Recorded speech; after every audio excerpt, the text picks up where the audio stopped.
Caros espectadores, sejam bem-vindos a mais uma edição do Alexander Podcast, o seu mais novo canal de história militar e geopolítica focado em Israel, da Terra Santa para o mundo. Continuando a nossa série sobre a guerra da Ucrânia, hoje trataremos do segundo trimestre dessa guerra. Lembrando, um conflito de tal complexidade não tem como resumir num vídeo de 10 minutos. Se você quer entender a sério esse conflito, óbvio que é preciso se aprofundar, o mínimo que seja. Então, embarque nessa e vamos lá. Hoje trataremos do segundo trimestre da guerra, ou seja, desde o final de junho de 2022 até ali outubro. Então vamos lá, final de junho, a Rússia termina a conquista de Lugansk. Em julho nós temos o Grain Deal, ou seja, o acordo dos grãos, intermediado pela Turquia, permite à Ucrânia exportar os grãos e a Rússia não atacar os navios. Nós temos também a chegada do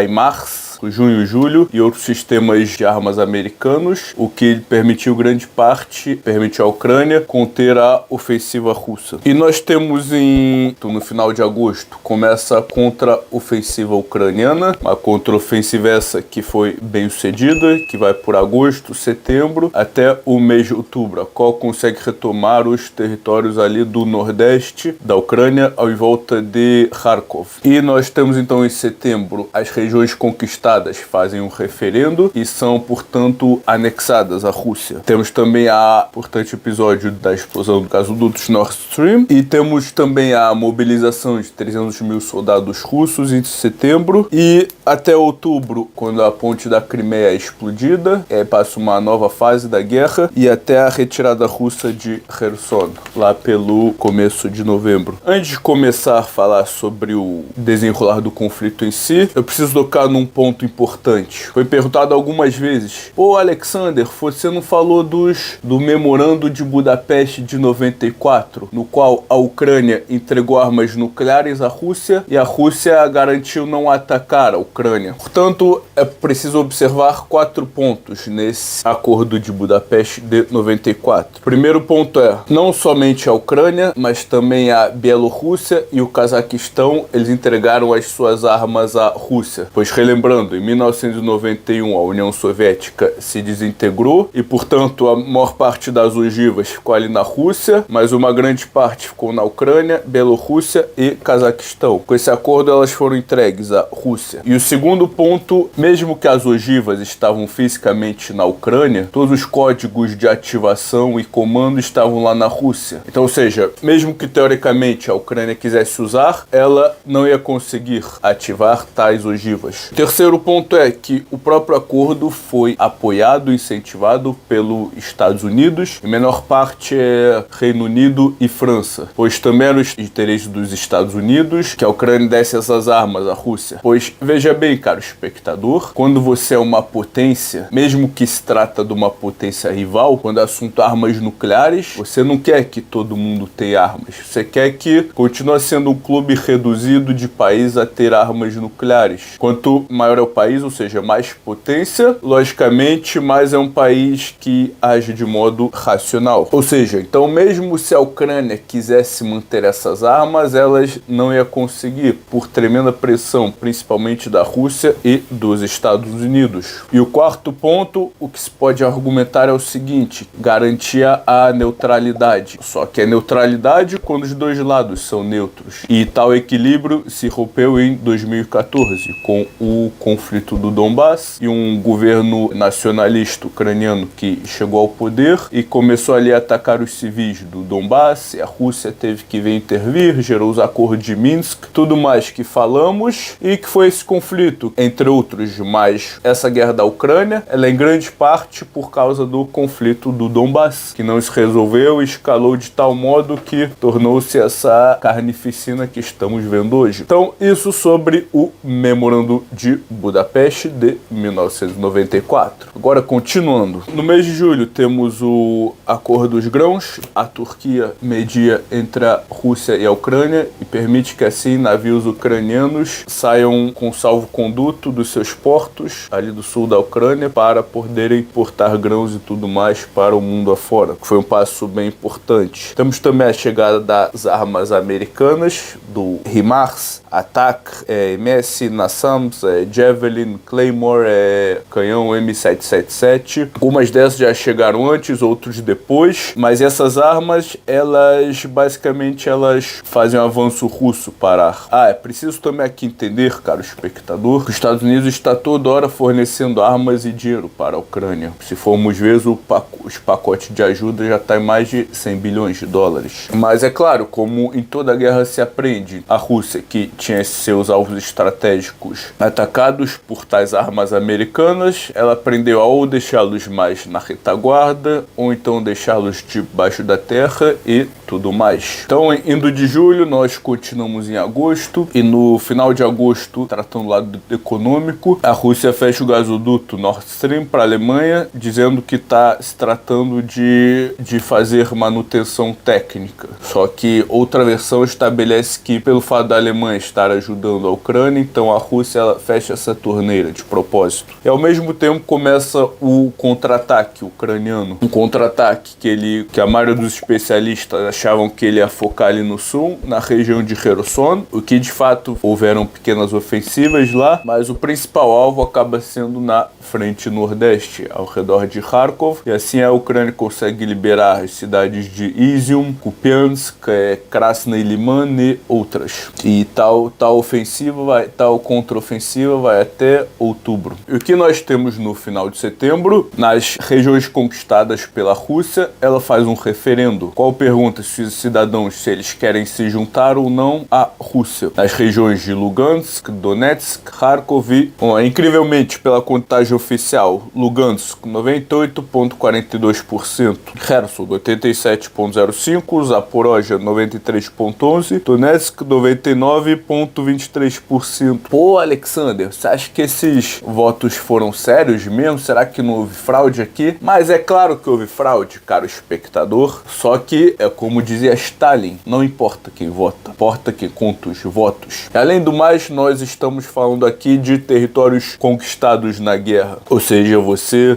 derramou sangue para conquistar esses territórios, então óbvio que tais referendos são apenas uma mera formalidade. E por que o presidente da Rússia, Vladimir Putin, faz esse referendo? Pois isso agora lhe permite convocar reservistas, o que ele faz. Então a Rússia faz uma mobilização parcial em setembro de 300 mil reservistas para lhe guarnecer a fronteira, pois, lembrando, a força inicial de invasão russa não era suficiente para o tamanho da tarefa, então acabam mobilizando. E nessa, muitos que na Rússia que estavam em idade de mobilizar, eles fogem do país, não queriam. E no dia 26 de setembro, nós temos as fatídicas explosões do gasoduto Nord Stream 1 e 2. Pô, Alexander, o que foi essa explosão? Quem é que estava por trás? O que são esses gasodutos? Como falamos anteriormente, cerca de 40% da energia que a Europa consumia vinha da Rússia. Como vinha ela? Eram gasodutos ali da Sibéria, passando pela Rússia, Bielorrússia, Ucrânia, Polônia, o resto do leste europeu e de lá para a Europa. Então, em 2011, a Rússia inaugurou o Nord Stream 1, que era o gasoduto que ligava a Rússia diretamente à Alemanha pelo Mar Báltico, e, portanto, não passava por outros países e não pagava taxa de trânsito, então chegava energia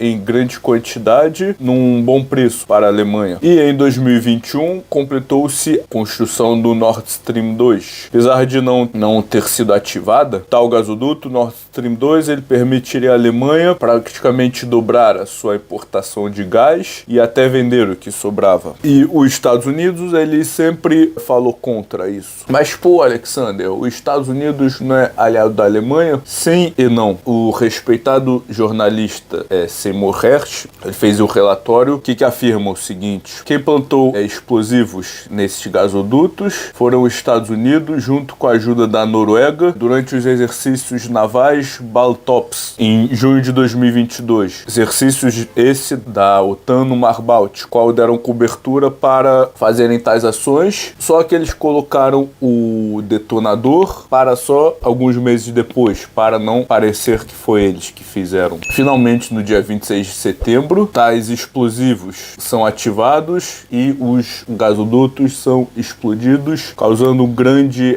desastre ecológico ali no Mar do Báltico. Mesmo sem esse relatório, quem é que poderia ter explodido os gasodutos Nord Stream? Então temos que fazer duas perguntas básicas. Quem tem a condição para isso? 2, quem tem a motivação? Essas duas respostas nos levam aos Estados Unidos. Alguns falaram, não, foi a Rússia que explodiu o gasoduto. Foi que a Rússia dá esse tiro no pé. Se a Rússia não quer fornecer gás, é só fechar a torneira. Ela vai explodir o próprio gasoduto, que, lembrando, ele não é russo. Quer dizer, ele é metade russo. Ele é 51% da Gazprom e outro metade, 49% europeu, sendo que a maioria da parte europeia são firmas alemãs. E o terceiro fator é que, além de quem tem condição e quem tem a motivação para fazer isso, nós temos as próprias autoridades americanas afirmando que vão fazer isso. Nós temos, por exemplo, no dia 7 de fevereiro, 2 semanas antes da invasão, o novo chanceler Olaf Scholz, ele vem na Casa Branca visitar o Joe Biden. Joe Biden fala, temos que parar o Nord Stream, temos que encerrar isso. Aí uma jornalista pergunta, aí como é que você vai fazer isso? Ele fala, daremos um jeito. Após o ataque do Nord Stream, a alta oficial americana Victoria Nuland falando que bom que agora o Nord Stream é um pedaço de ferro no fundo do oceano. Então o que nos leva à questão original. Pô, Alexander, mas por que os Estados Unidos fez isso? Afinal, não é aliado da Alemanha? Então, sim e não. No papel, sim, aliado da Alemanha, é da OTAN, só que na prática o que acontece? Aqui temos algo muito interessante. Não é de ontem ou anteontem que os Estados Unidos protestam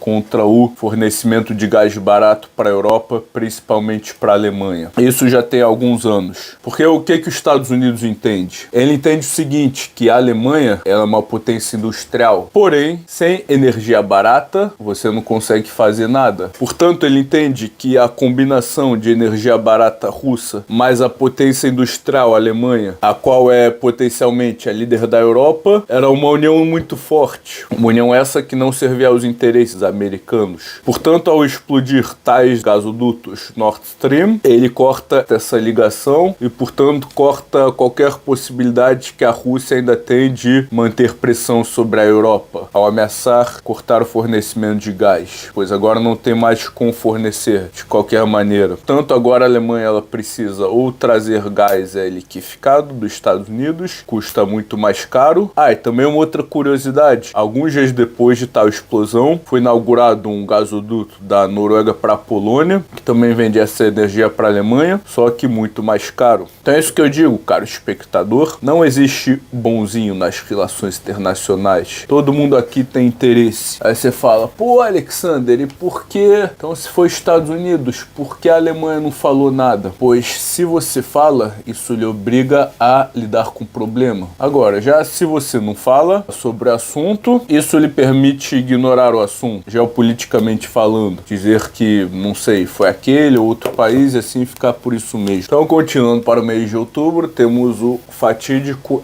ataque da ponte da Crimeia, na qual os ucranianos conseguem introduzir um caminhão cheio de explosivos e ele rompe parte da ponte e danifica ela, a qual, lembrando, é muito importante para a logística russa, que permite trazer armas e equipamentos ali do sul da Rússia para o fronte na Ucrânia. E como reação, russos nomeiam um novo general para a operação militar especial, como eles chamam, general Sergei Surovikin, general esse que tem experiência na Síria. Então, qual é a sua tática? O que ele passa a fazer? Vamos agora bombardear as instalações chaves da infraestrutura ucraniana, como estações de água, estações de eletricidade, gás e luz, energia, etc. Lembrando, caro espectador, essa é uma guerra de atrito. Guerra de atrito, quem é que vence? Quem consegue esgotar os recursos do inimigo antes. Portanto, nesse contexto, luz, eletricidade, água, isso é claro que não só é um recurso, como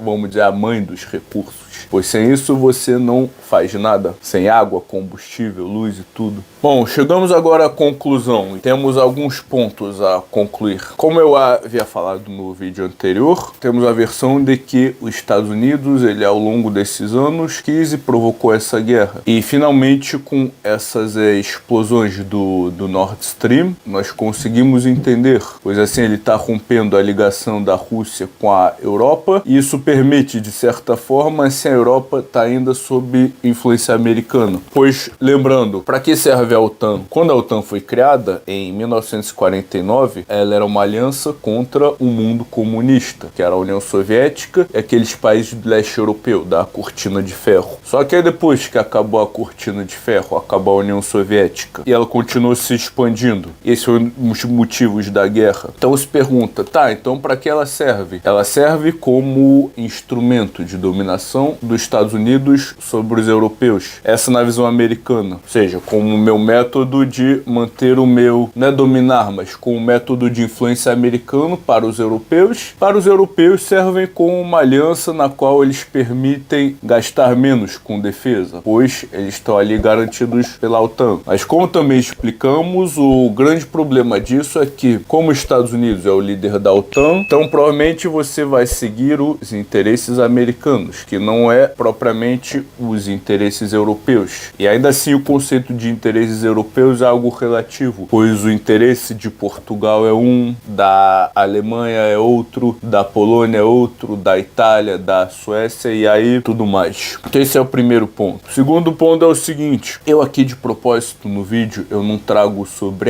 no dia tal tivemos o ataque a míssil na cidade de Dnepropetrovsk que matou 30 civis, ou no dia tal a Ucrânia liberou a cidade de Izium e foram descobertos ali vários corpos e atrocidades. Por que eu não trago isso? Eu estou aqui trazendo os eventos em geral, não vou trazer um outro ataque para confundir. E o segundo motivo é o seguinte, caro espectador, é preciso lembrar que na guerra não é somente uma guerra de armas, é uma guerra de narrativas. E, portanto, sempre que vemos uma atrocidade, algumas coisas ali podem ter acontecido. Ou foram os russos que jogaram mísseis de propósitos nos civis, ou erraram alvo e acertaram civis, ou um míssil de defesa antiaérea ucraniano errou e atacou lá, ou de modo proposital. O fato é o seguinte, a guerra não é só uma guerra de armas, é também uma guerra de narrativas. Portanto, sempre atrocidades, massacres encenados, elas servem para angariar apoio internacional. Lembrando que isso acontecia muito na segunda intifada dos palestinos contra Israel, no qual eles filmavam pessoas sangrando e tudo, e aí depois sai a câmera e você vê lá o cara se mexendo a mão. Então, por isso que eu digo, é preciso tomar muito cuidado com isso. Alexander, você está dizendo então que os russos não fizeram atrocidade ou que os ucranianos fizeram, não fizeram? Não, cara, espectador, que estou dizendo exatamente o contrário. Estou dizendo pode ter sido esse, pode ter sido aquele. Eu realmente não sei. Eu só peço de novo para tomar cuidado com tais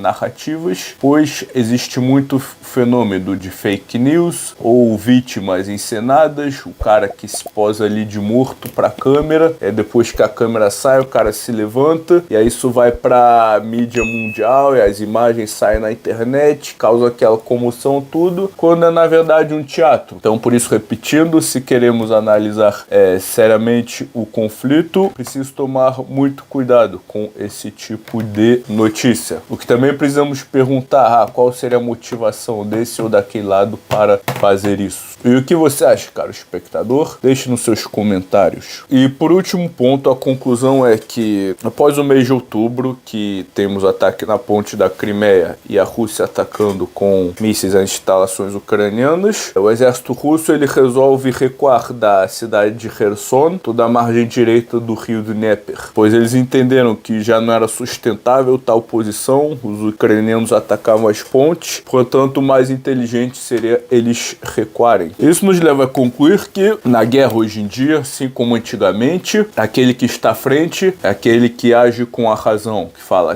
a situação é insustentável, vamos recuar. Não é como tínhamos na Segunda Guerra Mundial, ditadores fanáticos como Hitler e Stalin, que falam, não recuem, mantenham a posição a qualquer custo. É o que acontecia, assim ele acabava perdendo milhares, se não milhões de tropas, as quais poderão ter sido úteis, mas ele as acabava perdendo por orgulho. E, portanto, é sempre aprendizado, que nos leva também a ver a Primeira Guerra Mundial. Por que foi uma carnificina tão grande a Primeira Guerra Mundial? Pois estavam usando ainda táticas antigas de cavalaria, ou seja, o avanço geral, contra armas novas, metralhadora, que massacrava todo mundo. E por que continuou esse impasse e massacre tanto tempo? Pois tínhamos generais de cabeça dura nas mesmas táticas. Mandar ondas e ondas de soldados ali no fronte ocidental, né, na França. E assim ficou impasse por anos. As fronteiras não se moviam e geravam apenas centenas de milhares ou se não milhões de mortos para os lados envolvidos. Nessa guerra, ao contrário, o que podemos ver aqui